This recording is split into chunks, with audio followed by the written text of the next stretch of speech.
heureux de vous revoir à Malicounda TV dans votre émission Leadership Local. Ce soir, nous allons vous présenter un jeune ambitieux qui est là pour sa communauté, pour se battre dans un but très précis. Pour ceci, nous allons vous présenter sa biographie. Donc, diplômé d'un master en administration économique et sociale spécialisé en management des collectivités territoriales et développement local université, numérique Cheikh Hamidou Kane, ingénieur de formation en développement territorial, Université Alioune Diop de Bambey, assistant en passation de marchés publics, jeune entrepreneur agricole, cofondateur de Agro Impact Malicounda, ambassadeur du programme Force N, président de la commission orientation et stratégie politique de la JPS Malicounda. Ce dénommé s'appelle Monsieur Omar Diouf. Donc, sans tarder, nous allons donner la parole à Monsieur Omar Diouf pour qu'il puisse se présenter à travers notre émission Leadership Local. Donc, merci beaucoup pour l'invitation. Heureux d'être ici à Malicounda TV sur l'émission Leadership Local. Je peux dire, ça fait un moment. On n'a pas redémarré donc cette émission.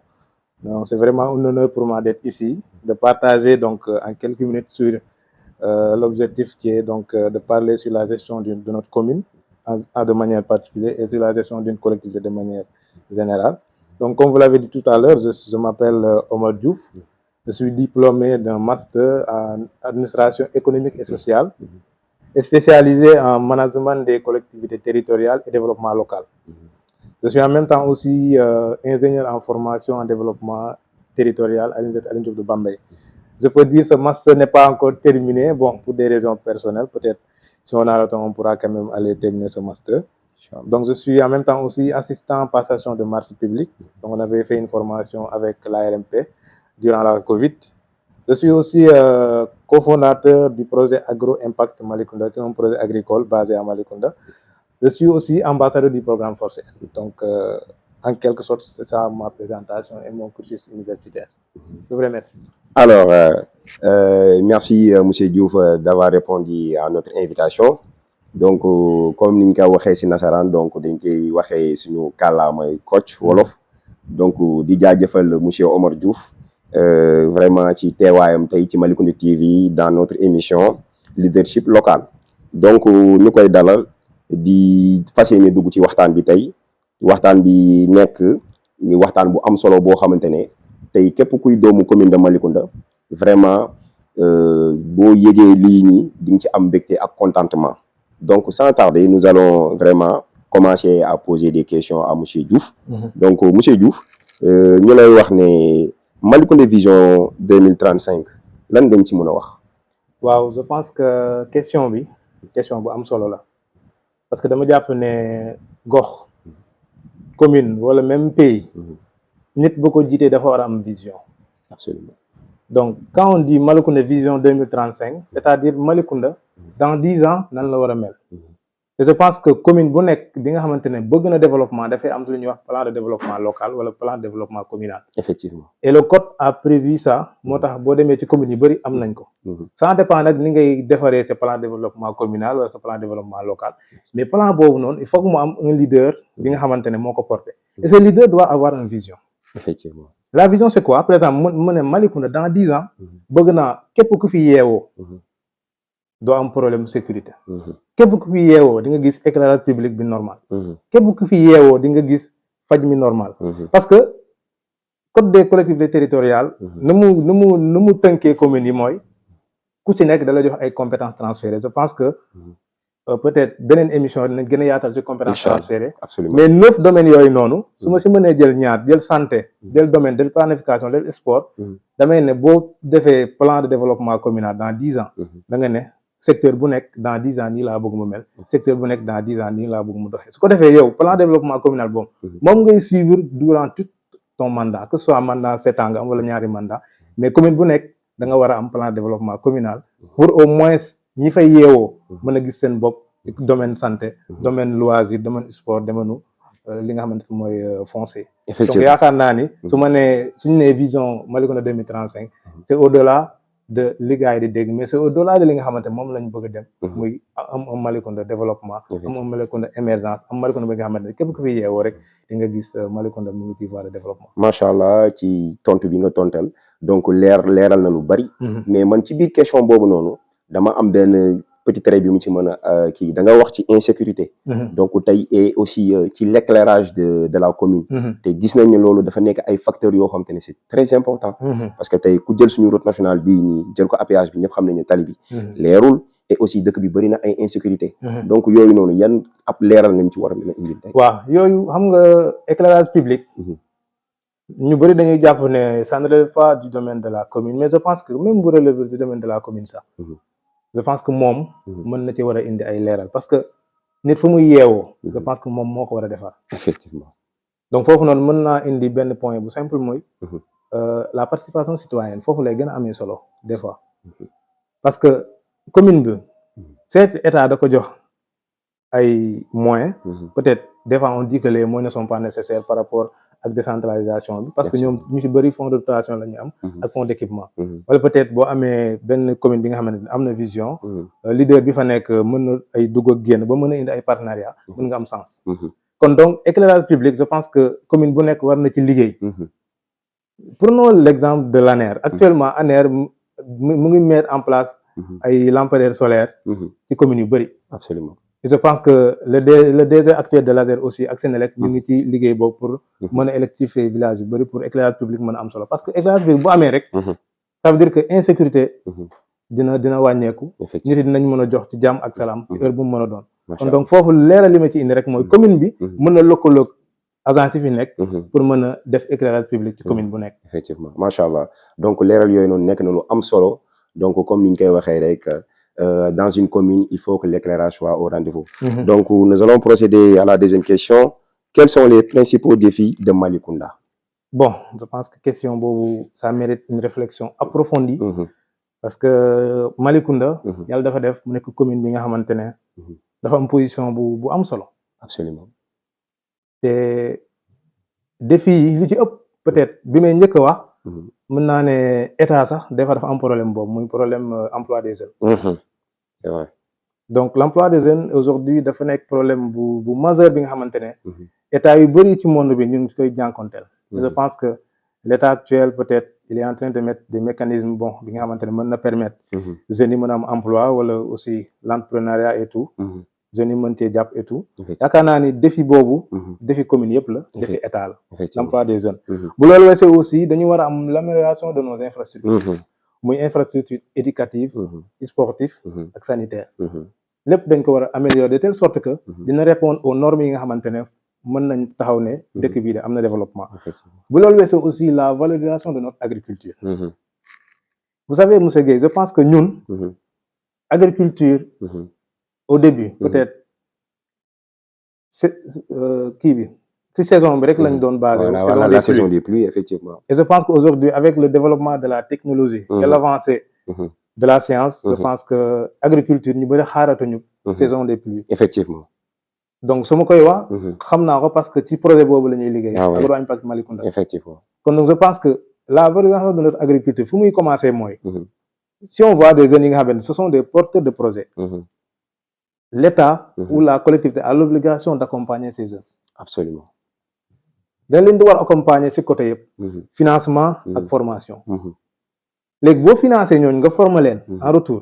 ñooñu aussi mën nañ jël ñeneen former leen en retour. effectivement. ainsi de suite ainsi de suite su ko defee. di nga mën a régler le problème de chômage. de manière stratégique. di nga mën a aussi permettre. ñooñu ñu créer des recettes de revenus. en retour nañu mën a. jàppale commune bi. effectivement ci côté fiscalité. bu boobaa aussi da nga leen di formaliser ñoom ñu doon des entreprises formelles yi nga xamante ne mën nañ jël nit ñi fay liggéey en même temps aussi à long terme bu demee ba mën nañ indi ay recettes yu am solo mën nañ contribuer ci gafaka commune bi. effectivement. je pense que aussi loolu aussi c'est un défi bi nga xamante ne Malicounda war na ko mën a relever. parce que nous avons des terres cultivables. ça c'est vrai. bien vrai que des fois tamit boo waxee loolu. gars yi dinañ ne bon Malicounda amatul suuf mais. boo génnee di nga xam ne y a des terres yi nga xamante ne commune bi.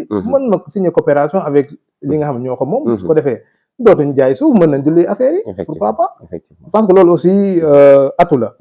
défi la donc assainissement bi aussi ak formation professionnelle aussi loolu tamit je pense que ce sont des choses yi nga xamante ne aussi ñi fi nekk ak ñeneen ñi nga xam mën nañ ñëw aussi bu ñu am mooy benn leadership local bu am solo mën nañ régler loolu parce que assainissement aussi dafa nekk li nga xamante ne état sax am na ci problème mais tamit bu ñu aménager bu baax planifier bu baax mën nañ am assainissement bu am solo li nga xamante ne mën na jëriñ administré yi la participation citoyenne foofu laay terminer ci concernant défi yi aujourd'hui boo demee ci communes yi bëri loolu dafa des parce que man mi nga xamante ne peut-être am naa expérience wala am naa tuuti xam-xam ci domaine boobu parfois da ngay demander ay conseil municipal les informations concernant la gestion de la commune par exemple ne ko rek budget communal bi ñaata la peut-être il aura dafay am benn difficulté sax pour wax la nombre exact peut-être il n'a pas les informations absolument c'est comme conseiller moo amul information waxuma la citoyen lambda bu bëgg a demander information ça c'est vrai kon donc dans chaque commune actuellement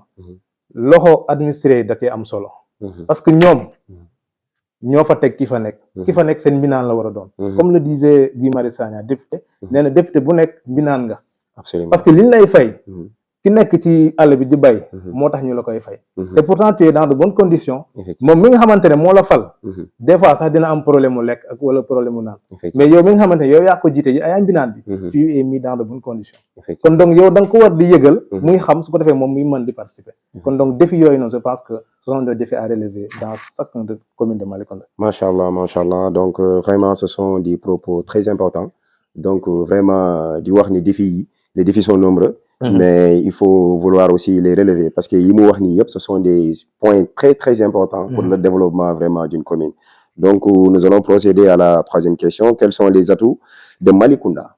Bon défis yi ak atouts yi presque cohérence lay doon absolument nous avons des terres agricoles wax naa ko sànq certes l'agriculture n'est pas une compétence transférée peut-être avec l'acte 4 je pense que ministre bi posé na ko même mook Sonko aussi livre bu ñu bindoon aussi ils ont évoqué donc l'envie de faire l'acte 4 puisque l'acte 3 am na yu bëri yi nga xamante ne limite yu bëri yi nga xamante ne matul donc je pense que acte 4 bi foofu peut-être dinañ transférer agriculture te foofu bu ñu ko transférer je pense que ça sera des sources de revenus assez conséquents pour les communes effectivement comme ni ma ko waxee rek bu boobaa les terres on doit faire tout pour créer des coopérations ñi ko moom ñu mën leen jàppale à telle sorte ñoom ñu am seen suuf bopp ñu moom ko am papier yu légal bu fekkee dañ ko war a louer wala dañoo war a am financement ci banque yeeg yeneen yo ñu financer leen ñoom ñu liggéey bu defee képp ku yeewoo ci commune bi wala képp ku yeewee ci ki nga xamante dafa yor suuf yow miy doomam boo demee ba jàng peut-être am emploi dina xaw a difficile mën nga ne xaaral ma dem ci mbéy bi investir mën fa liggéey parce que l'agriculture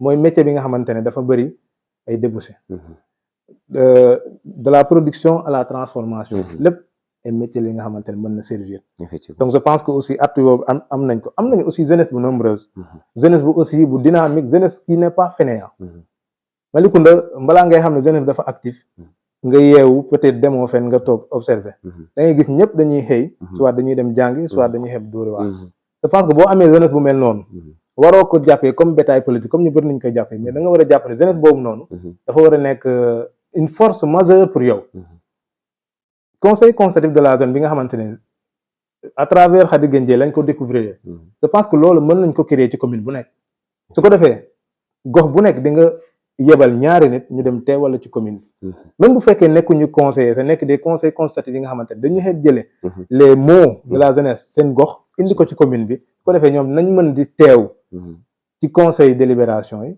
ci conseil municipal lépp lu ñu fa jëlee ñu informer ko su ko defee di nga am benn communication fluide entre l'élu et les administrés te loolu dafa am solo donc beneen atout bi mooy on a un potentiel historique assez important parce que position géographique Malicounda à travers le Sénégal c'est important péage bi fii la jaar effectivement autoroute aussi fii la jaar kon donc képp kuy dem Dakar ci capitale da ngay jaar Malicounda absolument kon donc à notre niveau commune bi war na war a taxawal yi ay structures publiques yi nga xamante ne dina ma permettre mu doon soit ay lu ñuy commercialiser wala li nga xamante ne ay magasins yi nga xamante ne mën na permettre jeunes yi dafa liggéey di mën a daan seen doole absolument parce que position bu ñu am yenn villages yi nga xamante ce sont des villages côtiers yi nga xamante côté Saly lañ nekk wala côté Mbour yooyu ci Malicounda lañ nekk te foofu mën nañ fa développer tourisme si effectivement donc je pense que on a beaucoup d'atouts yi nga xamante ne mën nañu permettre lii de développement local ñu mën ci dem ci parce que mécanisme yi wone que développement local dafa am yi nga xamante ne ay ay indices la. je pense que loolu pour ñuy wax ci peut-être benn émission lay doon. Inch'Allah. donc yaakaar naa atu yi bëri na mais on peut se limiter à.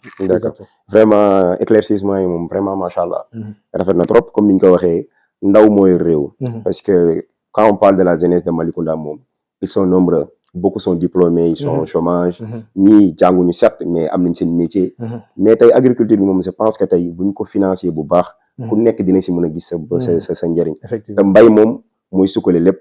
parce que sans baykat kenn du lekk kenn du naan. donc loolu c'est important. donc l'autre question donc quelle place pour les jeunes. Quelle place pour les jeunes. Je pense qu'aujourd'hui peut-être.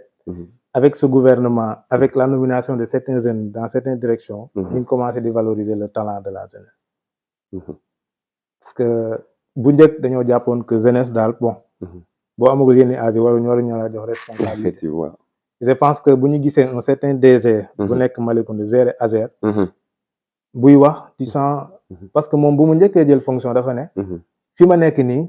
je vais montrer. au peuple sénégalais que la jeunesse mérite d'être donnée des responsables. mérite d'être donné quelque chose. effectivement. kon moom toog na foofu ci jëmmam mais jeunesse Sénégal la représente. quelle place de la jeunesse dans une commune. jeunesse moom comme ni ma ko waxee sànq c'est l'énergie du travail. jeunesse boo ko amee dafa am ni nga koy orienté. de telle sorte que. da nga koy former parce que jeunesse bu am doole. bi nga xam ne formé woo ko. c'est une bombe à retardement. effectivement. donc jeunesse bi dañ koy former de telle sorte que. mën nga ko former ci côté yëpp Malicounda dafay soxla ingénieur en développement territorial. dafay soxla ingénieur en communication. ingénieur en génie civil. ci domaine yëpp war nañ am des jeunes yi nga xam ne ce sont des jeunes formés. certifiés. mën a représenter Malicounda au niveau national comme au niveau international. donc je pense que jeunesse bi am na place bu am solo bi nga xamante ne mën na ko occuper. ci commune comme ni nga ko waxee tak sànq rek dañoo war a créer conseil consultatif communal. bi nga xamante ne jeunes yi dañuy xëy di daje l'élu di waxtaan ak moom. di déglu ay conseils am moom en retour aussi jeunesse aussi joxe conseil. parce que comme ni ñu ko waxee tout ce qui se fait contre nous. sans nous se fait contre nous. effectivement. kon donc lépp li nga xam dañ koy décider. mu concerner population bi. surtout la jeunesse dafa war a teew. kon donc jeunesse occupe une place importante dans la gestion d'une commune. d'accord en tout cas machallah affaire yi rafet na trop quand on parle d'agriculture aussi on parle que des hommes et on est dans un pays démocrate. donc il y a les femmes donc le rôle de la femme. Dans l'agriculture. waaw donc ci mën a yokk. am na ku mës a ne la femme. est le cœur de notre économie locale. absolument. parce que am na ko waxoon boo jàngalee jigéen. jàngal nga réew. boo éduquer une femme tu as éduqué une nation. ñoom dañoo am benn occupation bu centrale. ci commune. ci état sax laay wax. parce que jigéen en fait comme le président Ousmane Sonko l'avait dit. quand il fait confiance aux femmes dans le domaine des affaires. effectivement en quelque sorte entre guillemets c'est vrai. parce que ñoom en fait dafa am benn sens de travail bu ñuy am parce que boo xoolee si gox yi rek suñu koñ rek. lépp lu taxaw ñoom ñoo ko taxawal. concernant seen mbootaay yi nii bu ñu bëggoon dajale 100 millions léegi def ko. absolument. léegi boo nekkee un maire. nga am jigéen ñi nga xamante ne dañuy booloo di liggéey. parfois samay idée la dama ne pourquoi pas un maire. pour s'asseoir un jour am idée ne damay woo jigéen ñëpp ma ne leen dugal leen seen loxo seen poche ngeen génnee ñu defar suñu commune. la participation citoyenne mën na amee foofu solo ku nekk ñu ki joxe. buñ demee bu ñu génne nañ 100 millions. maire bi ne 100 millions mën naa ci defar école. mën naa ci defar case de santé wala centre de santé. mën naa def éclairage public. su ko defee yow mi joxe sa xaalis. di nga saytu. di nga xam fan lañ ko dugal. effectivement. je pense que loolu. code bi prévoir na ko nit ñi participer. soit comme ni ñuy def nii wax suñu xalaat. wala aussi joxe suñu alal. pour commune bi dox yooyu noonu yëpp war nañ ko mën donc jigéen ñi. ñoom dañ leen war a dooleel. financement yi ñuy gis baax na lool mais dañ leen former ba pare. effectivement. ci domaine bu ñu bëgg a def muy transformation boo demee ci zone des Niayes jigéen ñi ñooy bay. jigéen ñi ñooy transformer jigéen ñi ñooy jaay. Elles sont partout. donc accompagnement la laaj puisque seen rôle dafa central. dafa indispensable de telle sorte que. bu ñu leen former bu baax. encadrer leen bu baax jox leen les moyens nécessaires. ils peuvent aider. elles peuvent aider du moins. mën nañ jàppale commune bi. mën nañ jàppale gox bi. mën nañ jàppale région bi département ba dem jàppale Sénégal. absolument macha allah donc comme le dit rek souvent les gens le rôle de la femme n'est pas seulement dans la maison.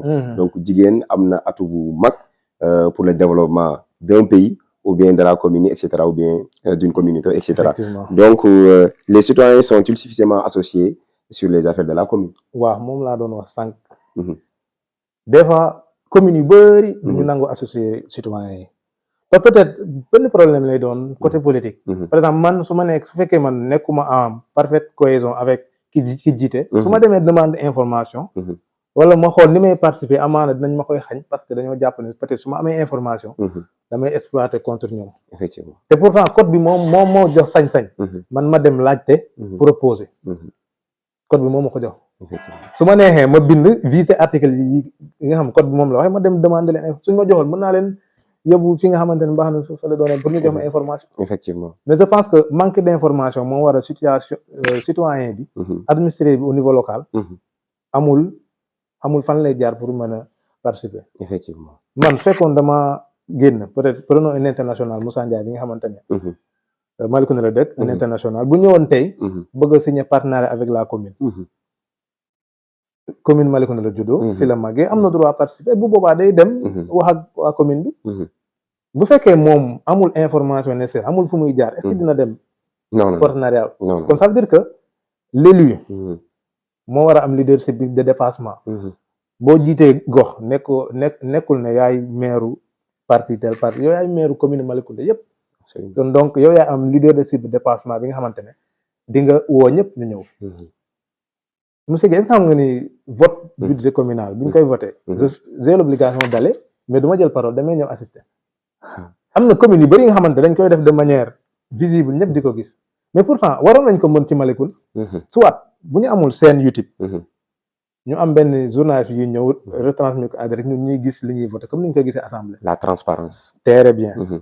et cette transparence je pense que dafa manqué ci commune yëpp. Mhm. à Malicounda. Mhm. une zone. ñun ñëpp comme ñun ñëpp jàng. Mhm. bu ñu bëggee waxtaan ak suñu naataango yi ci gestion commune. Mhm. il faut que ñu xam budget bi ñaata la pour ñu mën a xam fii dox na fii doxul. Effectivement. noo koy xamee parce que boo demandé duñ la ko jox. kon Mhm. il est temps que Mhm. nos élus que ce soit Malicounda ak ku mu mën a doon. Mhm. il est temps que ñoom ñu ouvrir une cercle de discussion pour ñun ñëpp Mhm. ñuy waxtaan. Mhm. ñun Mhm. en tant que administré ñuy xam commune bi Mhm. ñaata la am ci budget dafa xam ñaata moo ci ne su ko defee ñun bu ñuy critiquer Mhm. nañ critiquer lii mais bu fekkee xamoo sa budget communal ñaata la Mhm. xamoo recette yi xamoo investissement Mhm. xamoo entreprise yi fi nekk ñaata la ñuy dugal ñaata la ñuy verser Mhm. fooy critiquer Peut-être. benn rek ngay am naan Mhm. liggéeyuñu Mhm. jaay nañ suuf si foofu rek ngay yem mais doo dem à fond je Effectivement. pense que foofu benn sensibilisation laay def Mhm. ñi nga xamante ne ay opposants lañ Mhm. nañ dem jëli information Mhm. opposé Mhm. waxtaan ak population yi Mhm. informer leen li xew Mhm. bien vrai qu'il y a des failles hein, il y a Mhm. beaucoup de failles ci Mhm. gestion communale Mhm. mais ñun tant que demuñ jëli information duñu mën a xam on a des conseillers on va s'asseoir avec les conseillers waxtaan ak ñoom qu'est-ce que vous avez délivré qu'est-ce que vous avez décidé Mhm. entreprise yi fi nekk Mhm. ndax ñu ngi fay RSE ndax ñu ngi koy respecté Mhm. ndax ñu ngi verser ay dividendes yooyu yëpp ñu xam ko su ko defee en retour on va parler avec la population Mhm. man foofu laa bëgg ñu dem ci gestion communale ñun ñëpp ñu informer de telle sorte que Mhm. population bi dina mën a immiscer wu ci gestion bi Mhm. joxe xalaatam Mhm. mën a joxe ay critiques Macha Allah vraiment di rafetlu leeral bi trop monsieur Diouf donc comme ni ko tubaab di waxee la transparence est l'une des choses les plus clairvoyantes pour faire développer quelque chose que ça soit la communauté le pays etc donc di ñëwaat ci question comment renforcer cette participation. voilà comment renforcer cette participation tout le temps am na benn mouvement mu créer des conseils consultatifs dans chaque quartier dafay am ku lay représenter ba pare il faut que mu am ay concertation régulières yi nga xamante ne soit maire bi moo koy initier conseil dem di waxtaan ak seeni ñi nga xam ñoo leen yónni ñoo leen fa yebal ñoom ñu dem di rendre compte maire su ko defee maire dina xam gox bi lii ak lii moo fi manqué lii ak lii moo fi manqué su ko defee ñi nga xamante ne ay partenaires lañ fii lañ màggee dem ba am moyen bëgg a participer ci gox bi mën nañ jaar ci conseiller bi ñu am audience ak le maire waxtaan ak moom ne ko man lii laa yéene sama gox nan ak nan nga bëgg ñu teggee partenariat bi nga xamante dina ma servir commune bi ñu dem ci muy côté sport côté éducation côté jàng te Malicounda manqué wul yooyu noonu Malicounda manqué wul yooyu ñi fi jàngee ak ñeneen ñoom ñëpp am na ñi nga xam yàlla da leen wërsëkal ñoom dañu war a ñëw en retour toog ak ñi fi nekk bul xool fii la far wala farul fii xoolal intérêt Malicounda nga jëfee ko noonu noonu lañ mën a renforcer participation bi ñun ñëpp ñëwaat muy intérêt Malicounda waxtaanaat ci loolu su ko defee Malicounda bu ñuy dégg ñu naan c'est un Malicounda développement c'est vrai ñu ngi dem mais mën nañ raw ci loolu su ko def suñu amee ay njiit yi nga xamante ne ils sont prêts pour ñu discuter on va développer notre commune ça c'est sûr. D'accord macha allah di wax ne le dialogue avant tout. donc dialogue lu am solo la pour le développement d'une commune. donc di wax ne suñu première partie prend fin donc nous allons procéder à notre deuxième thème. monsieur Diouf donc duñ la bàyyi yow xam naa tey moom li nga war a répondre bari na trop. donc di wax ne qu'est-ce qu'un budget communal en termes simples. waaw donc da nga may permettre ma lire benn définition rek bu simple. effectivement parce que dañoo ne budget communal. c'est un principal outil de gestion de la commune. Donc, il indique les ressources disponibles et les dépenses prévues pour répondre aux besoins des populations. D'accord. Donc, budget, dañ koy voter chaque at. Da ngay prévoir dépenses ak recettes. Donc, en termes simples, mooy nit bu am këram. mu ne dans 1 an nii lay doxalee sama kër. lii laa yor ci bi yor naa 500,000. ci faj bi lii laa ciy dugal. ci njàng xale yi lii laa ciy dugal. ci éclairage public lii laa ciy dugal. ci loisir lii laa ciy dugal. nga defar yëpp teg. léegi nag budget boobu nag. comme ni ñuy voté à l'assemblée noonu lañ koy voté ci commune bi. dafay am conseil municipal bu délibéré. mooy adopté mooy voté mooy contrôlé.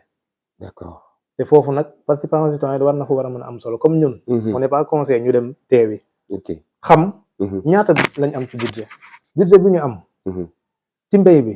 lan lañ dugal. bu fekkee on a les compétences sont transférées bien sûr. ci santé bi lan lañ dugal. ci loisir bi lan lañ dugal su ko defee. man yor naa budget bi tableau bi yor naa ko. lépp lu doxul. am naa droit critiquer am naa droit proposer. c'est le devoir de tout natif de Malicounda. mu ngi noonu. kon donc en termes simples loolu mooy budget communal. macha allah donc d'où provient les ressources financières d'une commune comme Malicounda. waaw ressources financières. surtout ci collectivité avec décentralisation. mën na jógee ci fonds de dotation. mën na jóge ci transfert de l'État. mën na jóge ci recette bi. mën na jóge aussi ci partenariat. donc ci communes yi bari mën nañ ne communes yi amuñu les moyens financiers tout le temps loolu la ñuy wax. donc bu ñu amul moyens financiers. ñoom aussi mën nañ demander ay partenariat. effectivement voilà donc on va aller de manière très rapide. puisque il nous signale qu'il y a pas beaucoup de temps. Ah oui, effectivement donc nous allons vraiment faire très rapidement donc possible donc di wax ne vraiment on aura l'occasion de faire d'autres émissions. Donc pour faire court donc quelles sont les principaux dépenses d'une collectivité territoriale? Je pense que les principaux dépenses mu ngi dépendre ci naka la ñuy dépenser suñu budget. mën nañ def des dépenses de fonctionnement. bien dépenses d'investissement. mën nga am nañ commune yi nga xamante ne ñu bëri nag ñu ngi dépenser seen budget bi. des fois ci fonctionnement kese lay yem. maanaam da ngay ñëw. équiper bureau yu bëri. de telle sorte que mën nga jël xaaju kii bi def ko ci fonctionnement te alors que investissement moo ëpp fuuf. parce que li nga investir da nga war a am retour d'investissement. d'accord te budget nekkul li nga xam ne dafay fixe. day varier. ni muy varier mooy su ma amee budget 5 millions wala budget 300 millions. damay bëgg déwén ma amaat budget bu ëpp loolu mais sans dépendre ni ma investir ba am retour d'investissement su ko defee man bii di ñëw dina am budget bu ëpp loolu. effectivement je pense que Malicounda mën nañ dem ba budget 1 milliard. c'est possible. si info ma amoon réponse je pense que ñun on est à 900 millions. xaw ma nag. je sais pas ndax c'est chiffre exact ou pas mais j'ai demandé aux certains conseillers mais j'ai pas encore le chiffre exact. d'accord mais war nañ war a dem 1 milliard. moment bu ñu toll nii Malicounda mérite une somme pour mën a doxal sa politique. D'accord, c'est important. Donc comment savoir si l'argent public est utilisé efficacement? waaw je pense que loolu. comme ni ma ko waxee faaw mu am contrôle. et le citoyen moom ni muy contrôler mooy mu am information yi. vigilant. effectivement léegi bu ñu amee suñu commune. mu délibéré. budget communal voté ko adopté ko mu des contrôle. te dañuy xool ndax li ñuy wax ci budget bi ñu ngi koy exécuter dañu ne mu ne. Malicounda dégage ne 500 millions pour defar stade. man mi citoyen gis naa dégage ne 500 millions. dem naa site bi gis naa ne fii lañ war a def stade bi. ñu ne durée temps lay durée. léegi su demee ba durée boobu nag. ma dem stade bi eggul. am naa droit def ay amendement wala ay critique su ma mënul dem yegg fi mu war a yegg. ba bind ko jox ko sama conseil ne ko demal. laajal ma pourquoi stade bi parewul lan ak lan mooy problème bi. ouvrier yi ñoom moom lañ fayul xaalis bi dafa jee. su ko defee man dinaa xam. nañ lañ dépenser sama xaalis. effectivement boo jógee ci sport nga ñëw ci santé. ñu ngi construire benn santé à 100 millions centre de santé par exemple. mu commencé ñu ne jour tel lay pare. man citoyen yor naa information yi. jour tel egg na gis naa ne dara pareegul. am naa droit aussi laajte maire. c'est quoi le problème qu'est-ce qui bloque. voilà la revendication bu ko defee ñun. en retour dinañ am commune bi nga xamante ne. xam na ne il a des administrés exigeants. moom en retour loolu sax da koy jàppale. boo amee des administrés une masse critique bi nga xamante ne. dafa comprendre enjeu yi. yow miy jiite dalay mais au contraire ñoom dañuy jàppale yow mi nga xam da nga comprendre enjeu yi. yow da nga leen di yàqal alors que yow da nga leen di jàppale. je pense que ñun ñëpp. bu ñu nekkee leader ba war a jiite dañuy am masse critique. effectivement donc comme ni nga ko waxee rek il faut être sur la même longueur d'onde. donc pourquoi de nombreux jeunes ont-ils le sentiment d'être exclus des processus de décision. comme ni ma ko waxee ci njëlbeen. dañoo jàpp ne jeunesse. warul impliqué wu. ci warul am ay responsabilités. je pense que ñun ñooy la force de l'énergie. effectivement ñun ñooy la force du travail. ñun boo ñu impliqué wul kan la ñuy am compétence. parce que gestion d'une commune dama jàpp moom moo gën a facile. pourquoi parce que ñoom dañ leen bindal. ne leen lii ngay gérer. dañ la bindal ne la. nii ngay gérer sa gox. 9 compétences la transféré yemal foofu. wutal ay partenaires pour dem. am nga sa budget communal. am nga sa fonds de dotation am nga sa transfert. wutal ay partenaires dem. foo mën a wutee partenaire nañ ñëw respecter li nga xamante ne moom la code bi wax. wutal ay coopération décentralisée mën commune bu nekk Malicounda. mën na am coopération ak beneen commune bu nekk ci beneen pays. effectivement daal je comprends. kon donc coopération décentralisée yooyu yëpp de côté bi da ko nangul commune kon donc ñun gestion commune méttiwul. boo amee équipe bu baax. avec des jeunes compétents. je pense que mën nga intégrer jeunes yi. ba ñoom du ñu sentir de telle sorte exclus. mais dañuy sentir ils sont impliqués ñoom dinañ mën joxe seen xalaat. macha allah donc comme ni nga ko waxee l'intégration de la jeunesse est une chose importante. Exactement. vraiment donc que signifie concrètement la notion de redevabilité des élus. bon je pense que en définition dafa nekk li nga xamante ne mooy l'obligation pour les responsables. publics d'expliquer leurs décisions. et de rendre compte. de leur gestion aux citoyens. en quelque sorte mooy la transparence. dañoo war a redevable. ci ñun. ñun ñoo leen fal. ils doivent être redevables envers nous. parce que ku la jox. tous les moyens. ne la sama doom. dama bëgg mu jàng ci école bu baax. sama doom bu feebaree damaa bëgg mu faju. sama doom buy dox damaa bëgg mu am sécurité. yow mu jox la moyens yëpp. yow miy maire wala yow miy président. tu es dans de bonnes conditions. d'accord. l'agriculture que au fond du Sénégal di xëy 8 heures di wàcc 19 heures. moo lay fay. d'accord. say doom nekk ci conditions yu baax moom moo tax. moom en retour moom da nga war a redevable envers moom. da nga war a transparent ci lépp. su ko defee moom en retour dina xam ne ki ma jiital ni jub na. te su ma ko bàyyee mën na doxal. je pense que les leaders doivent être redevables envers leur population. macha allah donc comme ni ko waxee rek leaders yi moom dañoo war a redevable devant leur population donc c'est important. parce que être leader c'est pas donné à tout le monde. donc boo nekkee njiit da ngaa war a tollale njaboote ñëpp uuf ñëpp. donc monsieur Diouf. pour notre dernière question. donc on va vous poser cette question. si vous avez une seule minute pour convaincre les habitants de s'engager davantage dans la vie de leur commune que leur diriez-vous. dama leen di wax ñu formé wu. parce que boo amee formation domaine bu mu mënti doon. mën nga jëriñ sa commune. ñoom ñoo mën a exiger transparence aux élus. comment bu ñu amee masse critique. li ñuy wax société civile mën nañu am benn société bi nga xamante ne société de kii lay doon de gardien de notre patrimoine. ji fal naa maire. en retour. lan laa mën a apporter mairie bi. mairie bi aussi lan la ma mën a apporter. lan laa ko mën a apporter en terme de gestion. damay veiller ci li muy def. damay jëli information. bu ko defee man en retour. mën naa immiscer wu mën naa doon un porteur de voix. et aussi participation citoyenne tamit dafa nekk li nga xamante ne faaw ñu valoriser ko. code bi wax na ko constitution wax na ko.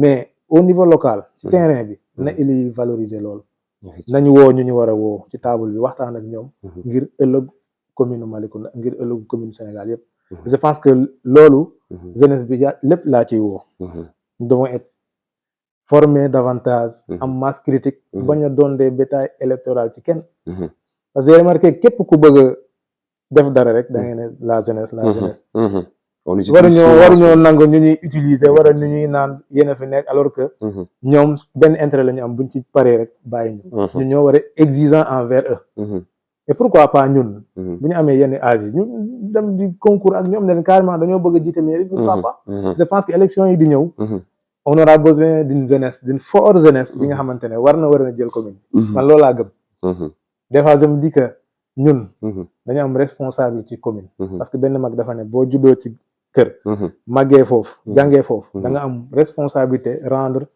dëkk boobu noonu kiiwam lim la jox service effectivement donc je pense que ñun loolu foofu la ñu war a dem boo ma mayee tuuti mën naa lancer benn message bi nga xam dama ko préparé woon donc je pense que développement Malicounda ne dépend pas uniquement des élus il dépend de l'implication des jeunes l'implication de chaque citoyen parce que lorsque les populations sont informées engagées et mobilisées elles deviennent une force capable de transformer les territoires notre avenir ne doit pas être subi il doit être construit ensemble la commune de demain commence par les décisions que nous prenons aujourd'hui donc li ma bëgg a wax rek mooy décision yi ñuy jël moo représenté suba dafay war a nekk décision yi nga xamante ne day impacter positivement ci ni ñuy doxalee kon donc je pense que message bi may lancé mooy comme ni mu ko waxee ci français rek une jeunesse engagée une jeunesse formée et une masse critique capable de réfléchir pour faire avancer notre commune. Excellent en tout cas macha allah di la remercier monsieur Diouf vraiment